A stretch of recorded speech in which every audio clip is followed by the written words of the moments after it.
নমস্কার, আরএমটেক বাংলা আপনাকে স্বাগত। সেন্সাসের কাজের জন্য এইচএলও অ্যাপ প্রথম থেকে লগ ইন থেকে শুরু করে সেন্সাসের যে ড্যাশবোর্ডে যে 6টি অপশান আছে কাজ করার জন্য, এই 6টি অপশানের কখন কি কাজ বিস্তারিত এই ভিডিওটির মাধ্যমে আলোচনা করব। আপনি একজন ইনোভেটর, প্রথমে এইচএলও অ্যাপটা লগ ইন করে নিতে হবে। প্রথমে ইউজার আইডি পাসওয়ার্ড দিয়ে আপনি লগ ইন করে নেবেন। ফোনে ওটিপি যাবে, ওটিপি দিয়ে লগ ইন করে নেওয়ার পর ঠিক এরকমভাবে আপনার সামনে পেজটা ওপেন হয়ে যাবে। এরপর আপনি 3 ডট ক্লিক করে ওইখানে ডিটেলস দেখে নিতে পারবেন। আপনার ইউজার আইডি, এনুমারেটরের যে ইউজার আইডি দেখতে পাবেন, আপনার রোল কি এনুমারেটর হিসাবে, কতজন সেলফ এনুমারেশন করেছেন, এটা download self enumeration ID download, এখানে সংখ্যাটা দেখতে পাবেন। অ্যাপ সম্বন্ধে অ্যাবাউট, এবং আপনি যদি পাসওয়ার্ড চেঞ্জ করতে চান এখানে চেঞ্জ পাসওয়ার্ড থেকে চেঞ্জও করে নিতে পারবেন।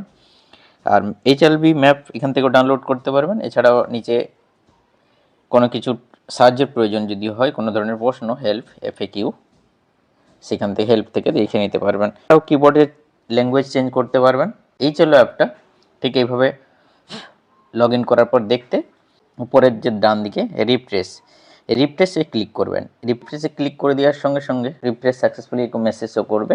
দেখে নেবেন আপনার এইচএলবিটা নাম্বারটা। আপনার যদি একটা এইচএলবি থাকে এখান থেকে দেখতে পাবেন, আর যদি দুটো থাকে তাও এখান থেকে দেখে নিতে পারবেন। এরপর village code, word code, house listing, block number দেখে নেবেন। দেখে নেওয়ার পর মিলিয়ে নেওয়ার পর নিচে এজ পার লেআউট ম্যাপ। এরপর আপনি যে ম্যাপটা তৈরি করেছেন সেই ম্যাপে যতগুলো এক্সপেক্টেড নাম্বার অফ বিল্ডিং আছে সেই সংখ্যাটা এখানে বসাতে হবে। যতগুলো সেন্সাস হাউস আছে এই সংখ্যাটা আপনাকে ম্যাপ দেখে বসাতে হবে।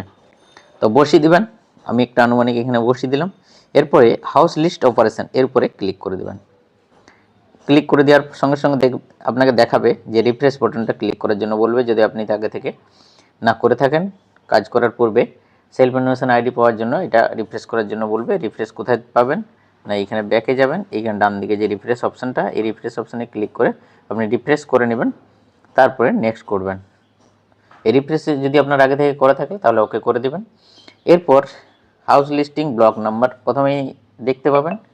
যে হাউস লিস্টিং ব্লকে আপনি কাজ করছেন যদি একটা হয় একটি শো করবে, আর আপনি যদি দুটো তিনটে এইচএলবি নিয়ে কাজ করেন সেটা দেখে নেবেন কোন এইচএলবি আপনি কাজ করতে চাইছেন। এরপর ঠিক এইভাবে আপনার সামনে একটা ড্যাশবোর্ড আপনার সামনে শো করবে বা হোম পেজ শো করবে। এই 6টি অপশান আছে এখানে। এই 6টি অপশানের কখন কি কাজ শুরু করার পূর্বে আপনাকে জেনে নিতে হবে। প্রথমেই নিউ হাউস লিস্ট এন্ট্রি। এই নিউ হাউস লিস্ট এন্ট্রি হচ্ছে, এখানে যদি আপনি ক্লিক করে দেন এখান থেকে আপনি কোনো বাড়ির সার্ভেটা অর্থাৎ কোনো বাড়ির সমস্ত তথ্যটা 1 থেকে যে 34টি কোশ্চেন আছে সেই 34টি কোশ্চেনের তথ্য এখানে আপনি এন্ট্রি করতে পারবেন এই নিউ হাউস হোল্ড এন্ট্রি থেকে। এরপর এই ডান দিকে আপডেশন ডাটা আপনি যদি ক্লিক করেন, আপনি কোনো বাড়ির অ্যাপে এন্ট্রি করার সময় কোনো বাড়ি যদি তালাবন্ধ বা কোনো বাড়ি ইনকমপ্লিট থাকে, ইনকমপ্লিট বাড়ির ওইখান থেকে সেই বাড়ির এন্ট্রি করতে পারবেন। এই আপডেশন ডাটা থেকে এডিট করে সেই বাড়ির তথ্যটা পুরোপুরি এন্ট্রি করে দিতে পারবেন। ভুল এন্ট্রি হয়ে থাকে সেটা আপডেশন ডাটা থেকে ডিলিটও করে দিতে পারবেন। এরপর পরপর বাড়ির সার্ভে করার পর বাড়ির এন্ট্রি করার পর আপনাকে 5-7টা বাড়ির এন্ট্রি করার পর আপলোড করতে হবে। কমপ্লিট হয়ে যাওয়ার পর তার জন্য আপনাকে এই সিঙ্ক, নিচের যে সিঙ্ক অপশানটা, এই সিঙ্কে ক্লিক করতে হবে। আপনার সারাদিনের কাজ করার পরে এই সিঙ্কে ক্লিক করে দিতে হবে, অর্থাৎ আপনাকে ডাটাটা আপলোড করে দিতে হবে। সিঙ্কে ক্লিক করলে ঠিক ড্রপ বক্স একটা দেখতে পাবেন, সেই চেকবক্সে আপনি ক্লিক করবেন। চেকবক্সে ক্লিক করার পর এরপর নিচে একটা একটা বক্স আকারে থাকবে, সেই বক্সে আপনি সাইন করবেন আঙুল দিয়ে এবং সেভ করে দেবেন। অর্থাৎ যা আপনি তথ্যটা দিলেন সেটা সঠিক দিলেন, সেই মর্মে আপনাকে একটা ডিক্লারেশন সিগনেচার করতে বলবে ডিজিটালিভাবে। এই সিঙ্কে ডাটা ক্লিক করে এইভাবে আপনি সারাদিন যা কাজ করলেন সেই তথ্যটা আপলোড করে দিতে পারবেন। এই হলো সিঙ্কের কাজ। এবার আপনি কোনো বাড়ির তথ্য কোনো কারণে হয়তো ভুল এন্ট্রি করেছেন বা ভুল তথ্য মনে হচ্ছে এন্ট্রি হয়েছে, আপনি ডাটা সিঙ্কোনাইজ করে দিয়েছেন, আপনি এডিট করতে চাইছেন। আপলোড করে দেওয়ার পর এডিট করার জন্য অপশানটা এডিট অলরেডি সিঙ্ক ডাটা, এখানে ক্লিক করতে হবে। আপনি যে ডাটাটা আপলোড করে দিয়েছেন সেই ডাটাও এখানে ক্লিক করে এডিট করে নিতে পারবেন। অর্থাৎ আপনি ডাটা আপলোড করে দেওয়ার পরেও এখান থেকে ডাটাটা এডিট করতে পারবেন। এরপরে ভিউ সামারি, এই ভিউ সামারিতে ক্লিক করলে আপনি এই অ্যাপে যা যা কাজ করেছেন সম্পূর্ণ তথ্যটা এখান থেকে দেখে নিতে পারবেন।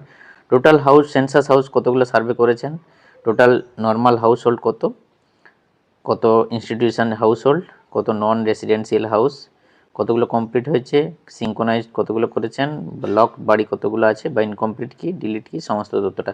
এবং নিচে দেখতে পাবেন যে আপনি যে বাড়িগুলো সার্ভে করলেন তার লাইন নাম্বার অনুযায়ী পরপর এখানে বিল্ডিং নাম্বার, হাউস নাম্বার এবং হেড অফ ফ্যামিলির নাম এখানে কিন্তু পরপর দেখতে পাবেন।